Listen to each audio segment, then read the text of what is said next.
So for the last 30 days, I've been counting calories and keeping track of what I eat. The reason is because I want to lose weight and lose fat. So here's a video with 10 learnings that I got from that experience. Are you ready? What's up everyone, Hugo here. Welcome back to the Cheskis channel. I wanted to get on this journey because I was tired of not being able to figure out the right path to help me to get to the right weight and right body fat for the things that, for my body in general, for the things that I want to do. I also wanted to do this because I want to be proactive about my age. Not only where I am right now, which is mid 40s, but also my 50s, 60s, 70s, because again, I want to be a strong person when I'm 70, 80, 90 years old. So that's another reason why I just want to understand what are the types of foods and meals that I should eat, what are the different sources that I should think about, what are the things that I should avoid. And because not everything is perfect, stick around to the end to learn what are the most challenging things I ran into when I was doing this whole 30-day counting calorie thing. It's not just about counting calories, but you also need to measure or count what's called macros. And macros is one of those words that I've heard before and I didn't know what that was, because I used to think that, okay, counting calories is just basically setting a goal, let's say a daily goal of 2,500 calories. I used to think that, for instance, a 400 calorie beer was the same as a 400 calorie salad with a piece of chicken, and that's not necessarily true. And from what I've learned, your macros are the main nutrients that your body needs, not only to help you function, but also to help you to get to a particular goal. And macros are basically fats, proteins, and carbohydrates. So you need to find an ideal balance or percentage of those three groups to help you to get to your goal. Like for instance, my goal is not only lose weight, but most importantly, lose fat. And something that I've learned recently is like one of the things that I need to do to help me get there is to increase my protein intake. I bet this happens to you too, but when we get on a weight loss or fat loss journey, we just want to focus on losing the weight, losing the fat right away. And not only that, but we want to do it dramatically.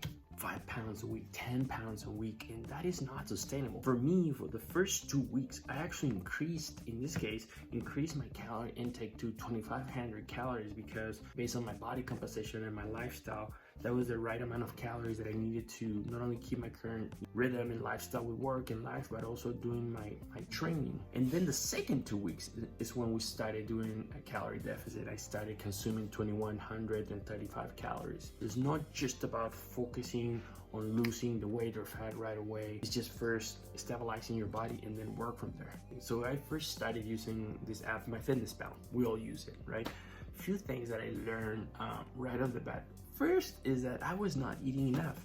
I was eating 1,100, 1,200, 1,300 calories a day. Other days I would just overdo it, right? And I think it's because sometimes when I wake up, I just have coffee, start working, get distracted, and I don't eat until midday or late in the day. Some days I used to do intermittent fasting. I'm kind of taking a break from it, but then I realized I'm not eating enough. I was feeling a little tired and cranky, so I started making those connections. When I was eating, I was not necessarily finding a good balance between proteins, carbs, and fats.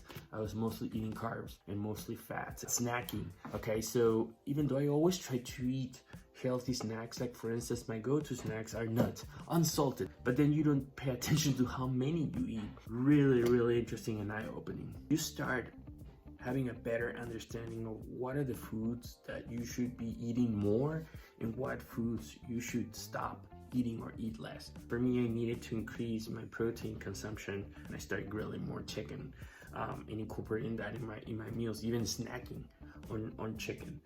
I also started eating like Greek yogurt and whey protein powder in my smoothies. Started finding what were those foods that had the amount of protein that I needed to eat. I love bananas, for instance, but I started keeping an eye on my consumption because bananas are high in carbohydrates. Same thing with beer. You become more aware of, maybe instead of having 3 beers on the weekend, maybe it should be 2. You start becoming more aware of your food choices, really. Okay, before we keep going, I want to know, what is your favorite post-workout treat? For me, it's beer. I like the feeling of like working hard to earn that beer. Let me know in the comments below. The more you go through this process, the more you become aware of not only the types of foods that you should be eating more or less, or even the amount, but also the more knowledgeable you become, understanding, okay, what foods are sources of what kind of macro. Like for instance, now I know that chicken, it's just pretty much all protein, no carbs and no fats. And something else that I thought it was really cool is that I felt that I had a good action plan, good structure to tackle my day. I say this because it's not just that I had a daily calorie or macro goal. I also had a guidance or a structure on how much of that I was supposed to hit on breakfast, on my mid-morning snack, on lunch and dinner. So I definitely felt that I had better structure. I did not feel deprived at all. It's funny because this whole process made me think of following other diets or fads or hacks. Like when I was trying to follow the paleo diet, I struggled not eating carbs, and maybe it's because I'm an endurance athlete that my body was just asking for that. Or when I tried going vegan for 2-3 weeks, it's just hard. My body would ask for eggs and chicken and meat and cheese. That was a struggle for me, whereas this time I didn't feel that I deprived myself of anything. I was eating everything, even drinking beer, with moderation, of course. For me, being empowered meant two things. One is that I was in control. Like keeping track of my calories and my macros really helped me understand how I was doing and if I needed to make any changes. And two is information. Information is power. The more I learned about the things that I was eating and different concepts, the more I felt that, hey, I'm starting to get this. So you learn this type of stuff that will help you make better decisions in the future. Like there were times when I was like, oh, I still have 400 calories left for my day. Maybe I can still have that snack. And not only helped me understand that I still had 400 calories left, but also, okay, maybe out of these 400 calories, most of it should be focused on carbs or fats. So it was really good to really have a good understanding of that. It makes you be more aware of the things that you're missing or you're not doing. I was not drinking enough water. I was not sleeping enough. I was not eating enough. I was not being organized with my meals. I loved creating my own menu because I felt that I was creating like a battle plan. I would just create a spreadsheet. I would try to fit my favorite foods as much as possible to those parameters. I would also incorporate new things, but I would just create menus around my favorite foods and meals, green smoothies for instance. So that was really cool. Personally, I really enjoy routine and repetition, so I always eat the same thing during the week. The less friction you have when you're trying to implement something, the easier it is for you to implement it. It helped me to keep building on my, what I like to call, discipline arsenal. Because I've always appreciated discipline, and going through this process really helped me to kind of keep feeling good about this idea of having structure and you being the one who's basically in charge of your life, right? Because if you want to bring positive, meaningful changes in your life, you just need to stop telling yourself excuses. So for me, it was to stop or eat less treats, or maybe drink less beer in this case, or keeping track of your calories is not easy. You're with your phone, with your computer.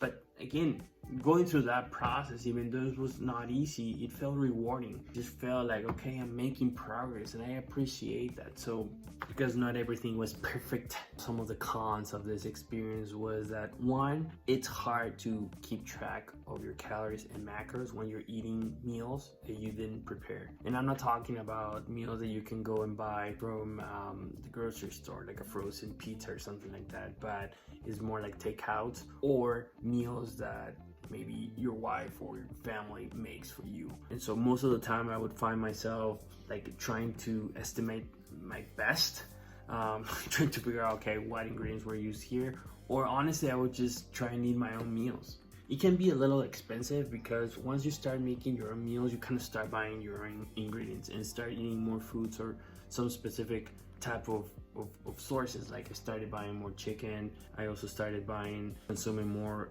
whey protein powder. Like I just went through a tub in 2 weeks and I paid like $50 for it. So it kind of add up depending on what you eat. You always have to have your phone with your computer with you, because at least this is what I would do. I would just log in my calories as soon as I would make my meal, because then you can forget about it. You don't want that. You just want to be as accurate as possible. I had to be more mindful about some of the foods that I was used to eating on a regular basis. Like I mentioned before, my snacks, those nuts, I used to just grab a bunch of them and eat them, or like drinking beer, for instance. So paying more attention to what I was eating, it was not easy. And lastly, this is a journey that I've been doing on my own. So I haven't had Amy, my wife, do this with me, or my in-laws who are living with us. You know, it can be a little difficult sometimes when you just make your meals and then the rest of your family eat something that's different. And if you're enjoying this type of content, I invite you to sign up to my weekly email. Once a week, I send an email with information that I know you're going to find inspiring, motivating, and empowering. So just click the link in the description below, sign up. And you know, even though this whole month journey was not meant for me to lose weight, well, I lost some, and I'm used this calendar here to kind of help me keep track of that. Let me show you something. All right, so June 1st, it started at 189 calories, and all the way through June the 30th, I ended at 184.8. So lost some pounds. And if you found this video useful, don't forget to give it a like, click that subscribe button, and also the bell to be notified the next time that I release any video. As always, thank you for watching. See you next week. Time to just get up.